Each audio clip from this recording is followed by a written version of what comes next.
I just want to mention one point about the Mexican Connection. That show was pretty impactful, as I understand it. So much so that they rebroadcast it. Yes, I think several times. Right. And there was a part two of the Mexican Connection, which was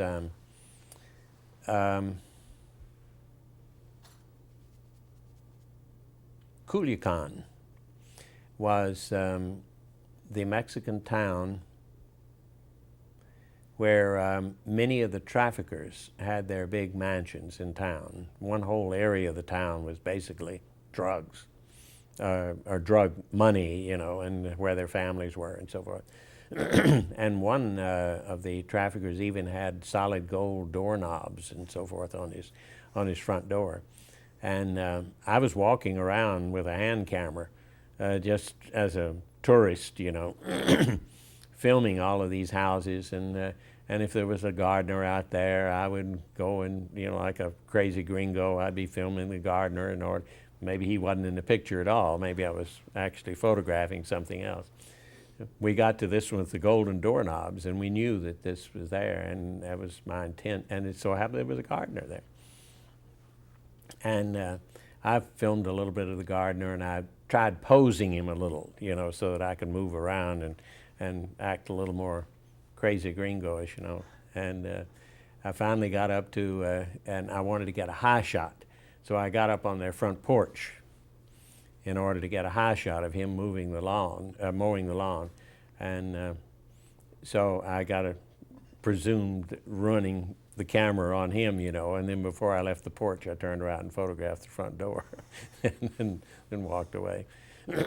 But that one, we went up into the Sierra Madre Mountains, and the traffic, which was controlled by the commanding general in Mazatlan of the Army. He controlled the traffic out of the Sierra Madres, and it came through a little town called Dolores. And the man that ran the show for the general was a top sergeant in Dolores, and he regulated all of the traffic because it was either foot or animal traffic. There was no road up into there. We went in by helicopter. And one of the best Mexican restaurants I've ever eaten in my life was there in Dolores. And it's just a little mountain village, you know. But the guy up in Dolores, the sergeant, was just delightful to help us out and so forth. That was a portion of part two. You also have the standard press tour for drugs down there, which I think we did once for 60 minutes, where you make arrangements with the Foreign Office and you go down to Mazatlan, and you're received with all the graciousness that the commanding general can conjure up. And of course, the bigger name your correspondent, the more gracious the commanding general be. And then you are taken to the helipad, where you are put in one helicopter, and then armed soldiers are put in another helicopter. And you fly up into the Sierra Madres. And it's a beautiful flight up, you know, those mountains are lovely.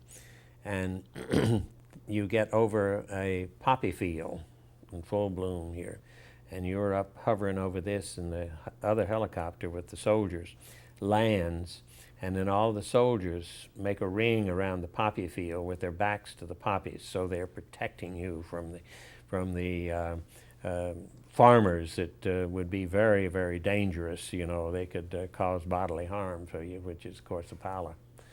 And then as soon as the soldiers are out, then your helicopter lands, and you can do anything you want. You film all the poppies, you do all the stand-uppers, or anything that you want, you know, and when you're all finished, then you load back in the helicopters and you go back.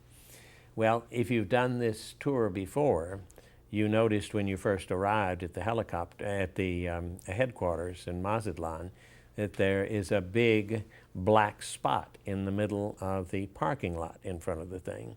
But when you return after this very pretty journey up into the Sierra Madres, they have a huge pile of marijuana that is piled out in the parking lot. And there are soldiers armed with their rifles, and their backs are to the marijuana. You know, again, we are fighting the drugs. And we jokingly say that the soldiers fight for the downwind position, because they set this marijuana aflame, and it's a spectacular sight, you know, to see all this marijuana going up in smoke.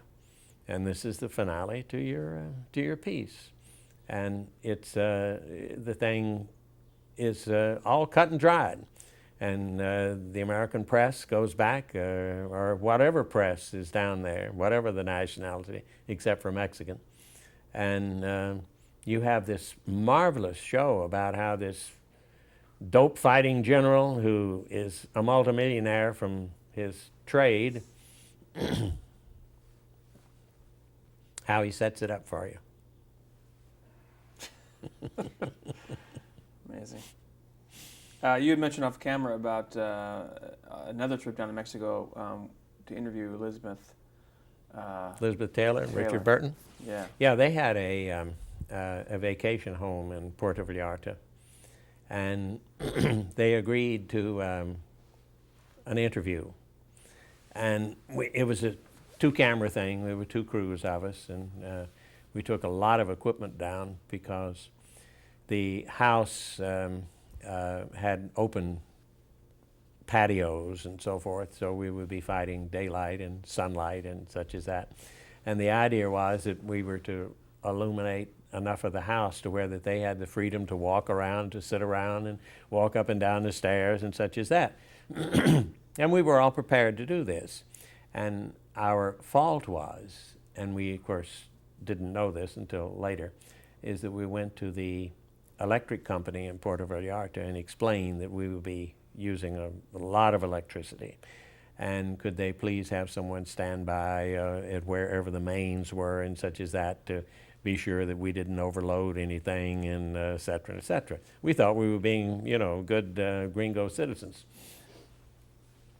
So we were just at the point of being finished with the setup, which had taken us practically a whole day, and we were going to start filming the next morning, when suddenly the gendarmes come in, and the immigration people, and they wanted to see our visas, and they wanted to see this, and they wanted to see that, and did we have permission for this, and did we have permission to bring all the equipment in, and they started making all kinds of trouble.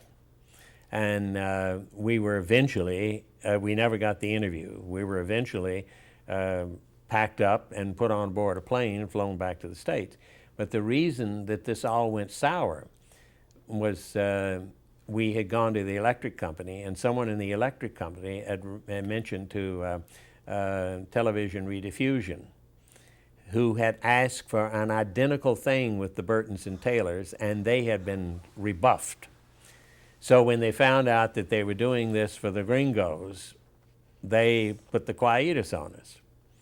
And we were taken to the airport and in Puerto Vallarta, and our plane landed in, I don't know whether it was Mazatlan or Guadalajara, maybe it was Guadalajara.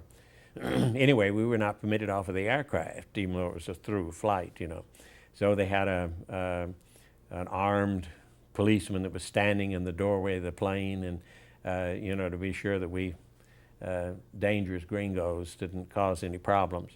Well, Joe Longo, who is a character in himself, was drinking beer, and he gave the policeman a beer. And when the policeman finished that, he gave him another one. And we were there for, you know, at least an hour, I'm sure, maybe a little longer.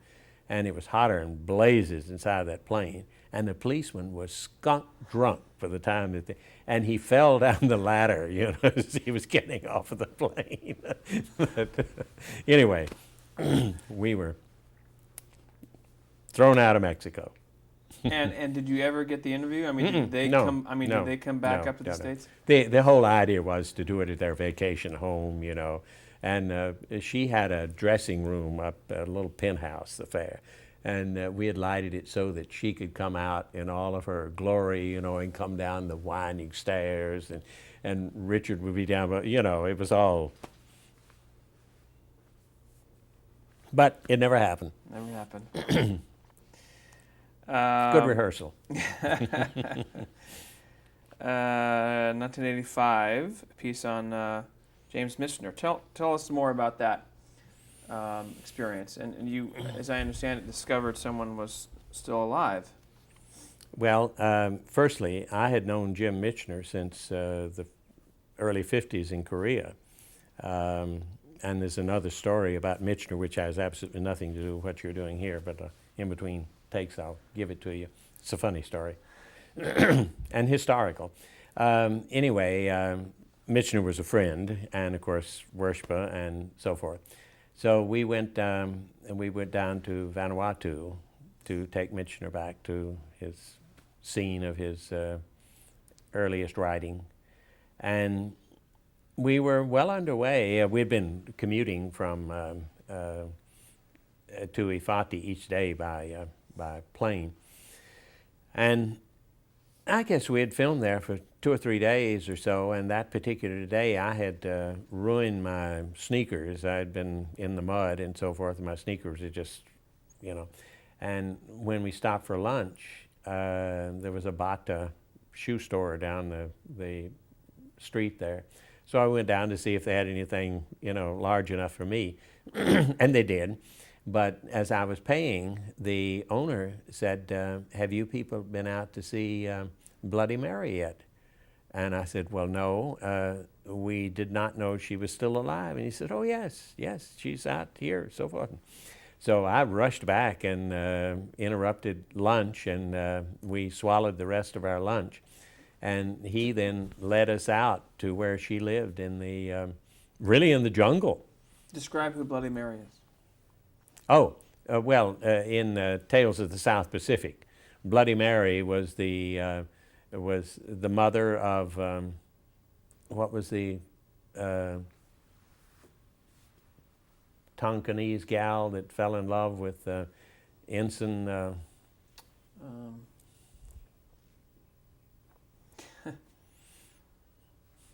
Anyway, Bloody Mary was the person that she had a hand into everything. You know, everything that was going on, she made a buck out of it. She was the real character in Tales of the South Pacific. And so she was living in this thatched hut out in the jungle. And there was another family that was living there, a younger family. And she had her hut, and so Jim walks up to her. And of course, he's wearing a wireless microphone, and we were following up with handheld cameras and such as that, you know.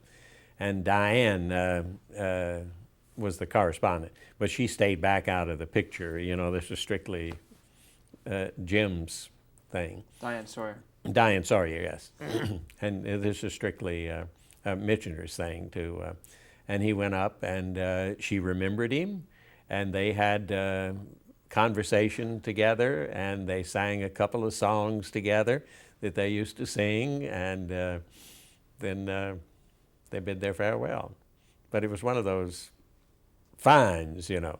And I guess maybe if I hadn't waded through the mud and ruined my shoes, maybe we would have never seen her or found her. It was just, you know, a happen chance. That's great stuff. Tell me about your last piece you shot for 60 Minutes called, I guess it's called Hawaiian? The Hawaiian Airlines. Well, with the cooperation of some of the FAA officials in Honolulu, Hawaiian Airlines was reusing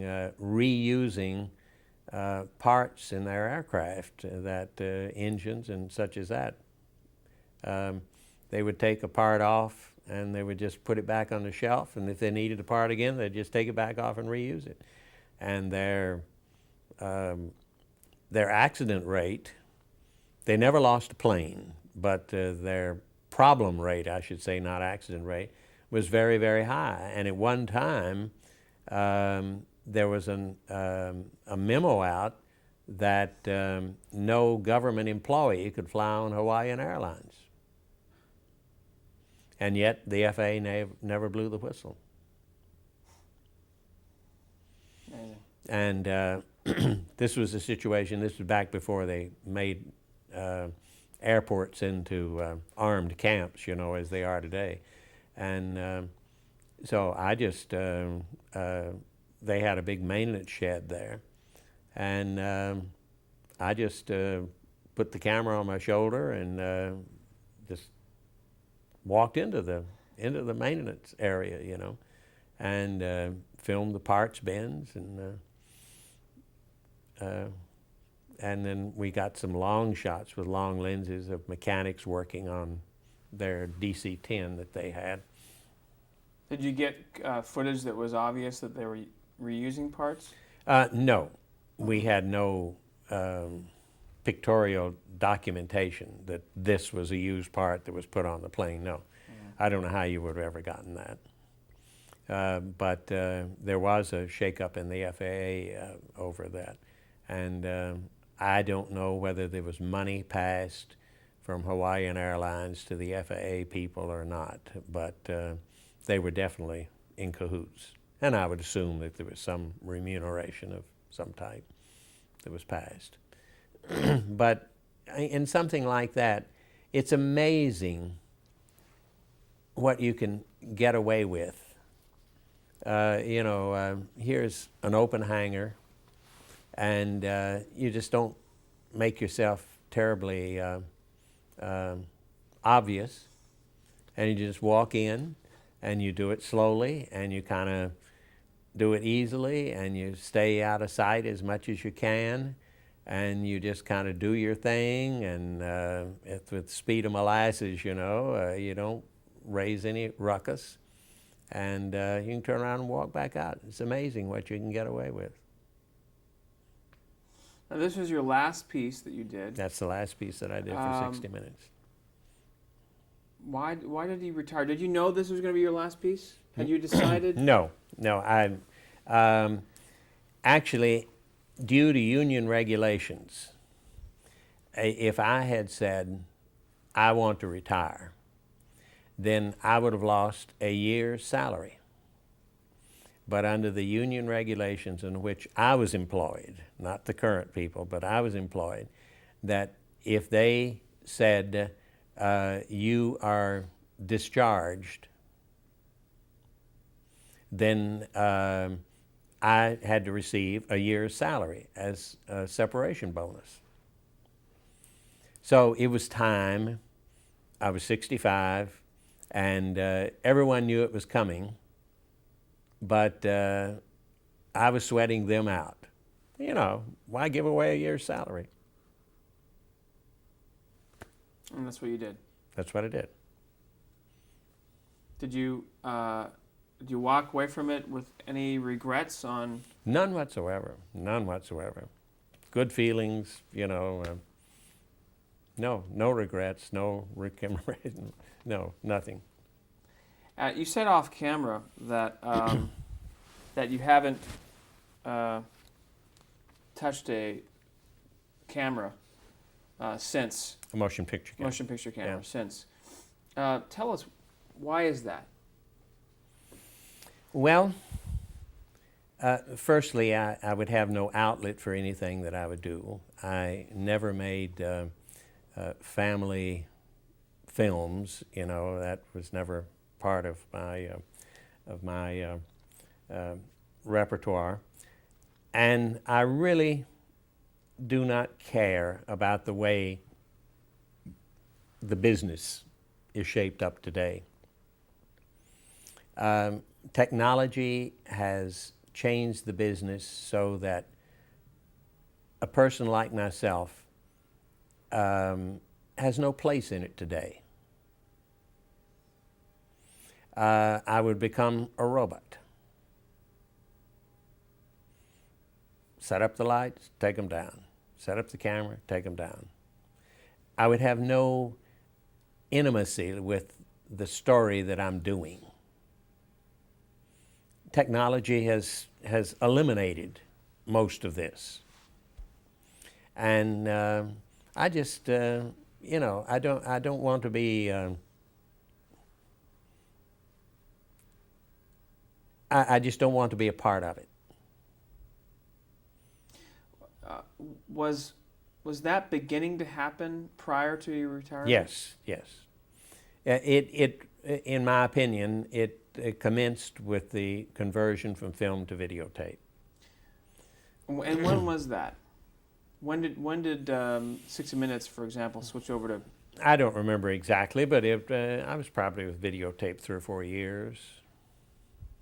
Which is a significant point, because Oh, yeah. videotape came out in '56. It was used starting in '58, and here it was about 1986 or so, where. I don't remember the exact time, but I Right. think that I was shooting videotape about 3 or 4 years. Besides videotape, what other influences have, in your opinion, changed the method of reporting a story? Well, from my standpoint, I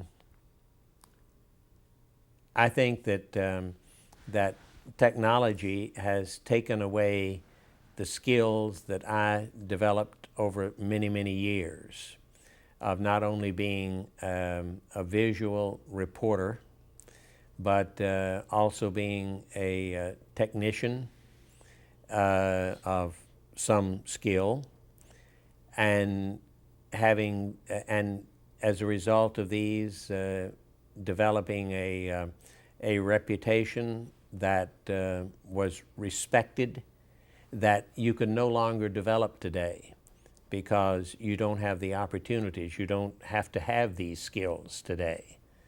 They're much too diverse because technology has taken so much of this away. For example, we're sitting here putting this on a videotape. The cameraman is looking at the finished picture on a monitor over here, a color monitor. The finished picture for me through the finder was in my head. Is the color balance there? Is the lighting balance there? Is this the proper shadows, the proper key light location, the proper kicker light, the proper hair light? This was my skill. When you've got the monitor there seeing the finished picture, where's the individual skill? If you don't like it, you change it around a little bit. And it becomes it's become a committee affair. You know, the producer's in on it, the gaffer's in on it if you happen to have one, the correspondent is in on it, you know, the interviewee maybe run over and see what his office looks like. You know, your personal skills have been, in my opinion, taken away with the advancements in technology, which may or may not be bad. For me, it takes away the satisfactions of years of training that I enjoyed. Because when I looked at when I put in a light, I knew what it was going to look like. I didn't have to look over on a monitor and see, you know, is that the way it should be? What about spontaneity? Do you think that technology has dug into that as well? Well, I think there are very definite good and bad parts of that. I think to be able to see pictures and sound of events around the world within, you know, seconds is a tremendous advantage. But I think news-wise, it has the danger of being grossly overused. Because if you have a continuing story and you're locked into it and the camera is hot And there's really nothing to be seen of pictorial significance. And maybe even sound-wise, there's not anything of significance. Yet you're on the air. You've got to produce something. And to me, this is the disadvantage, where when we used to do it on film and then sometimes in videotape, because we used videotape very much like film, you had a chance to reflect on it. Is this the story? Is this the way the story is developing? And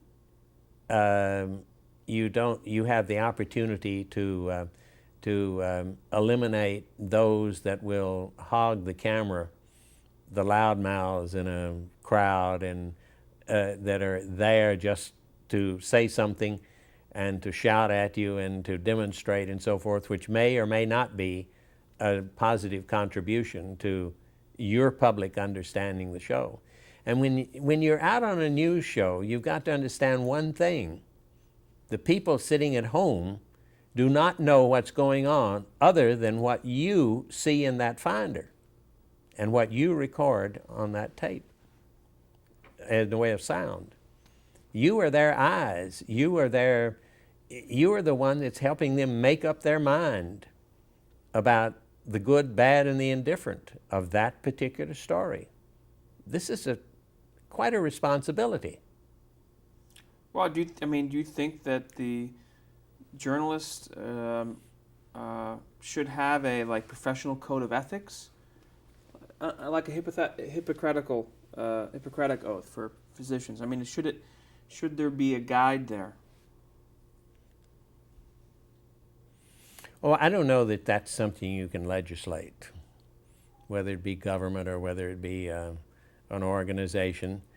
I think that in any profession, there are people that excel, and there are people that are mediocre, and there are people that are lousy. And I think you're going to have that all the way through. But I do think that the morality of the reporter, whether he be the visual reporter or whether he be the spoken reporter, should have to really weigh in their own minds the responsibility that they have of showing and telling about this event, because they are, like Paramount used to be, the eyes and ears of the world. And this is a big responsibility. You can slant it, but that's not supposed to be your job. You're supposed to tell it as it is. And we'll stop tape and finish.